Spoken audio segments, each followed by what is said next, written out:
What's going on, guys? Sean here, coming at y'all with another video. I want to talk more about the OTA stuff, more news I didn't cover yesterday. Go back and correct myself on a couple things yesterday. But before we do all that, please please subscribe. You guys that are coming back and watching these videos all the time, liking, subscribing, commenting, I love y'all. Y'all are the best. I really appreciate you so very much. Let's just go ahead and dive right into it. At the top of everything, the first thing I want to report, I report my ass. I'll never report anything. The first thing I want to speak on, that I want to talk about, is this Jalen Hurts nonsense, okay? Are we going to go through this every offseason? I mean, like, every offseason, you got people talking shit about Jalen Hurts. The guy has had, like, 2 coordinators his whole career go into a second year, all right? He's literally dealing with a new coordinator every year. This year, he's dealing with a brand new system.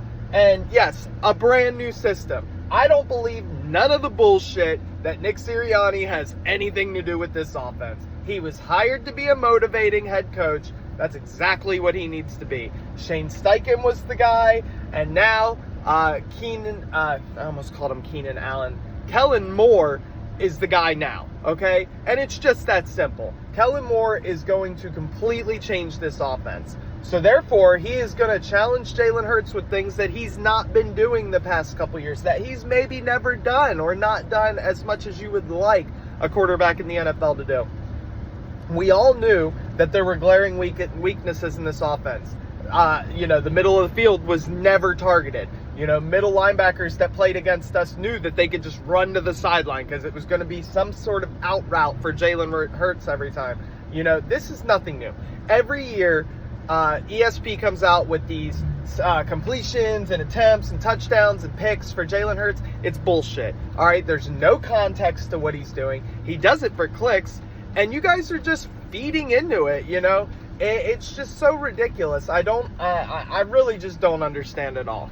So, before we say anything else, I just want everybody to understand that there's nothing wrong with Jalen Hurts. Jalen Hurts is going to come out this year and he will be fine. Yes, there will be growing pains from learning a new system, but with Nick Sirianni still being around, with A.J. Brown, Devontae Smith, the one thing nobody wants to talk about is the fact that he has familiarity. It's not just like he's in a brand new city doing brand new things. There's people on this team that he knows. There's people on this team that he can lean on if he's struggling at certain points. So, it baffles me. He is paid for a reason. Stop the nonsense with Jalen Hurts, okay? That's just the first thing I want to talk about. So the next thing I'd like to talk about, after the stuff with Jalen Hurts, it's going to be a little bit more offensive scheme. I kind of dipped into it a little bit with Kellen Moore and how he's taken things over. I mean, from the press conferences, from the players to Nick, and all the way back to Howie's presser,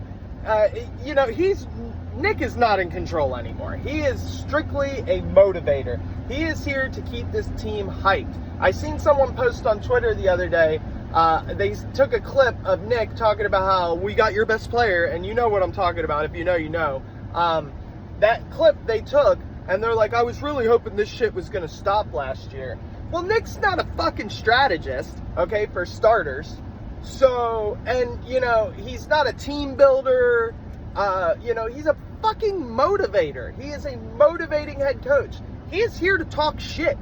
Talk that talk, Nick. Talk it all you fucking want. That's the only reason you're here anymore, is to talk shit. So, I don't understand from fans' perspectives. What do you want him to do? You want him to just roll over and die? The guy is living out his dream of being a head coach in the NFL. Listen to the way he talks about his family. You think he's not proud of where he is right now? You think he's not disappointed as fuck after what happened last year?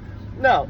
Guys, this is Kellen Moore's offense. It is going to be his offense. Ultimately, Nick is going to make the calls. If Nick has a gut feeling about something, he's going to go in and he's going to put his foot down, which is fine. You're the head coach. Doug Peterson did it back when Frank Reich was with us, and you knew it was Frank Reich running the offense, but every once in a while, Doug would just poke his head in, and it just, you knew what time it was, or vice versa even, Frank's sticking his head in on Doug, hey, I don't think this is a good idea. That was a collaborative. This is how things have to be ran. you know, but it is, make no mistake about it, it is Kellen Moore's offense, okay? You know, listening to the way the players are talking about it, you know, a lot of people aren't given a lot of information, which is kind of weird. You know, not really weird, but it's just kind of weird the way they've been describing it. You know, A.J. Brown kind of beat around the bush about the offense, and, you know, Davante did the same, and, like, you know, Kellen Moore's kind of telling you, oh, I want to run, but I want to pass, but I want to play action, but I want this, but I want that. No, it's just simple. You take schemes that have worked in Dallas, LA, Boise, and Philadelphia, and you merge the ones that work together. You know, it's that simple. Come up with new packages that isn't the same boring bullshit over and over again, you know, and come out swinging, you know, with what's worked in the past and what you know works. You know, I don't want to see anybody saying that this is, you know, Nick Sirianni this, Nick Sirianni that. You know, he's literally doing the only thing he has left to do. I mean, he has no other options at this point, you know, other than to be a motivator. So, you know, you can't get mad at him overdoing, you know, his job. Like, that's really the long and short of it. Out of that, I'd like to move on to talking about a huge surprise. A guy who comes in, works out for the team, gets an invite to work out, doesn't even get a contract, just got an invite to come work out. All right, and had it not been for Devontae Parker just retiring out of the blue, you know, which still is super weird to me, super random, but you know, this guy would have never got a shot. And yeah, it's early and it's only been a couple days, blah blah blah blah blah, but John Ross has come out ready to play from what everybody says. Now, has he been perfect? No. You know, he's had his fair share, you know, of his little ups and downs through the days, but it's been more good than bad, you know, and that's just a big surprise. You know, this is a guy who, you know, drafted to the Bengals, a top 10 pick, you know, never really got it going ever, you know, a couple deep catches, but, you know, never really put it together for a whole season. Now, you could argue quarterback play and where the Bengals were when they drafted him and, you know, how that affected things. But, you know, all in all, it's just a guy who never seemed to pan out and make it work. It seems like he's come in with the idea that he just needs to catch what's thrown at him. He just needs to come out, do his job, and that's it. He's not worried about being the fastest guy on the field. He's not worried about being the best route runner. He's not worried about being the biggest and the strongest, which, you know, John Ross is a small speed guy, so, you know, I don't think he's ever going to be that. But, you know, he's just coming in and doing his job. And the culture of this wide receiver room, I think this is something that people don't talk about enough. The culture in this wide receiver room, there's a reason why we paid AJ and Devontae. You know, knock on wood, God forbid, something ever happens to Jalen Hurts. You know, say we had to bring in a new quarterback next year because something just completely crazy happens, you know, that's unexpected and you wouldn't, you know, you couldn't prepare for it. Who else in the NFL's got weapons like that? I mean, Tua's got Tyreek and Jalen, you know, I mean, that's it. Like, everyone else is in a contract dispute or, like, you know, who's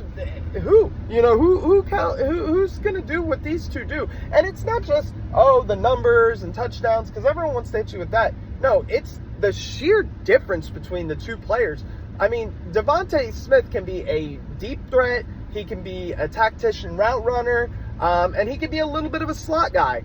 AJ is your big, mean, brute, also good route runner, also a little bit of a deep threat, but you can put him in the slot pretty much every play, and, you know, he's just going to dominate. So who else has the versatility between two wide receivers that we have right now? I know people are going to say the Bears, but, like, we haven't seen nothing from them yet, you know what I mean? So I don't like to jump on anything before, you know, before anybody's given us a reason to.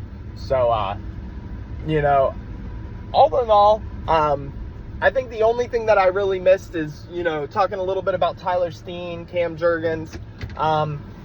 But, you know, there hasn't really been too much talk on them guys. Tyler Steen, I know he had a rep against Jalen Carter, and, you know, he got pancaked, but it's Jalen Carter. It's early. So you really can't take any of this seriously. You got to kind of take everything with a grain of salt at this point. You know, all in all, things are looking good. It's still early. I think those are the main talking points that I really wanted to cover. You know, John Ross really surprising people. The O-line's going through a restructure, but we can talk about that more as, you know, camp really heats up. Grant Calcaterra looks like he's breaking out a little bit, but, you know, does he get injured again in 5 minutes? Nobody knows. You know, and that's pretty much it. You know, even the backup quarterback, Kenny Pickett's been up and down. Tanner McKee, you haven't really heard anything on him, which is kind of a shame. You know, I was hoping to hear, you know, a little bit more out of him, you know, coming into this camp. I'd really like to see him win that QB2 job, although, you know, it's looking less and less likely every day. But I think that's really it. We talked about Jalen Hurts. You know, we talked about John Ross. We talked about the coaches, Kellen Moore and Nick Sirianni. You know, Saquon is going to be Saquon. Oh, you're not talking about Saquon. Saquon, big, strong, you know, fast, weapon. There you go. I talked about him. You know, he is going to be what he is this year. You know, I don't expect anything less. You know, I'm not worried about backup running backs. You know, I'm not really worried about the things that don't matter. What we're talking about here are the things that matter. So, you know, if you guys like the video, as usual, please subscribe. A like helps this channel go a long way. Your continued support means the world to me, guys. I love y'all so much. And I'm sure I'll be back later tomorrow with another video, another little roundabout, something I missed. Someone's going to correct me about something. So, you know, just comment down below if I missed anything. And I'll see you guys soon. Love y'all. Fly, Eagles, fly. Peace.